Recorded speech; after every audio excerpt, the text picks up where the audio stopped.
Hello जी, राम राम जी। आप सब कैसे होंगे?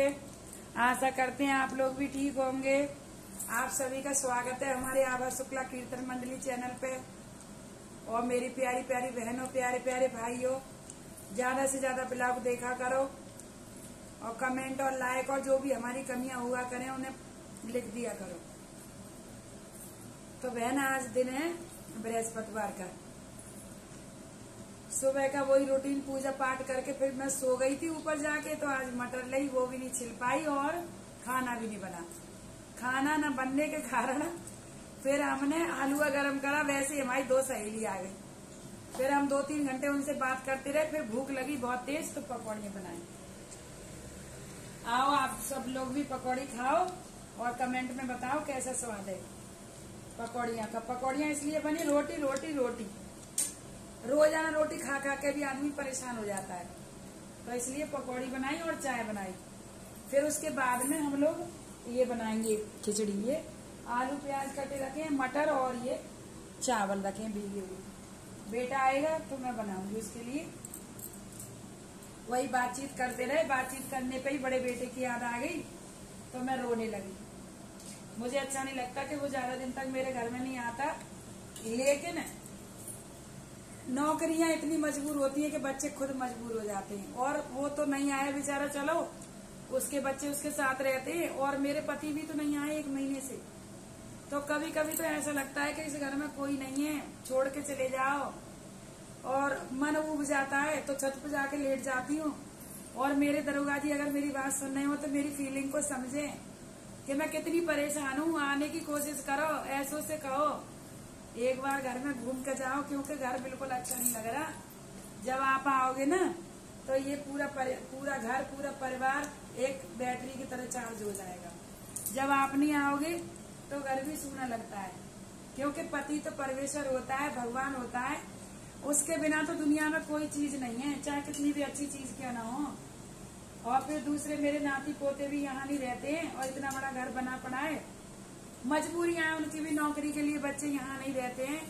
ऐसी कोई बात नहीं है कि बच्चे क्यों नहीं आते हैं।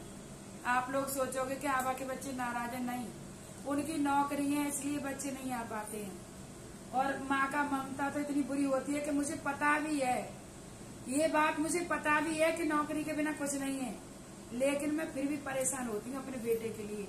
वो मेरी बात सुनना हो, मेरी आवाज सुनता हो, तो वो भी घर में आने की कोशिश करे कि मेरी माँ मेरे लिए कितनी परेशान है। क्योंकि मोनू, मैंने भी तुझे बहुत मुसीबत से पाला है, और तू अपने बच्चों के लिए पाल रहा है ना, तो तुझे पता होगी कि बच्चे कैसे पाले जाते हैं। आज वो मुझे भी फीलिंग ऐसी होती है, एक दिन तेरे बेटा को भी इस लायक बनाए भगवान कि वो भी दरोगा बने और तेरे पास ना आएगा, तब तू सोचना कि माँ को कैसे लगता है। भैया नाराज में नहीं, बहुत मन दुखी हो रहा था आज तेरे लिए। मुझे याद आ रही थी तेरी, तो मैंने ये सब बोला। और छोटा भाई है उसका, वो भी पुलिस में लगने को तैयार है। तो मैं सोचती हूँ कि ये सब घर परिवार, फिर मैं कैसे रहूंगी इसमें, मुझे बिल्कुल अच्छा नहीं लगेगा। और मेरा कृष्णा आ जाता है, और थोड़ी मेरे घर जो काम करती है बेटी वो आ जाती है, मेरा थोड़ा मन लग जाता है। और नहीं तो मैं अकेली तो उगती रहती हूँ, क्योंकि वह नौकरी की मजबूरी होती है। जिसे मिलती है वो तो सोचता है कि हम नहीं जा पा रहे, जिसे नहीं मिलती है उससे पूछो कितना परेशान रहता है। और ऐसी कोई बात नहीं है, लेकिन कभी कभी मन में फीलिंग आ जाती है कि बेटे बच्चे मेरे पास ही होने चाहिए। क्योंकि जब हमारी उम्र बढ़ती है ना तो ममता ज्यादा बढ़ती चली जाती है। और आजकल तो कुंभ चल रहा है, कुंभ में सभी लोग गए थे, लेकिन मेरी बहनों, मेरी माताओं और मेरे भाई सब सोचा करो इतनी भीड़ में कभी मत जाया करो, क्योंकि हमारी जिंदगी हमारे लिए अनमोल होती है ना।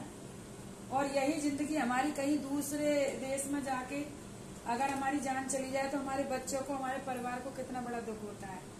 तो भैया हाथ जोड़ के यही विनती करती हूँ मैं तो कि कम से कम जाया करो भीड़ में। क्योंकि अभी हमारी इतनी माताएं वहां मरी थी आगरा में, उसके बाद में इतना बड़ा हादसा ये हो गया यहाँ पे इलाहाबाद में। तो थोड़ा सोचा करो कि हमारे बच्चे हैं, हमारा परिवार है, हमारे रिश्तेदार हैं, कम कम से जाया करो, तो हमें भी सुरक्षा रहेगी और हमारी सरकार को भी रहेगी। बस इतना ही कहना चाहूंगी। आप सभी को जय माता दी।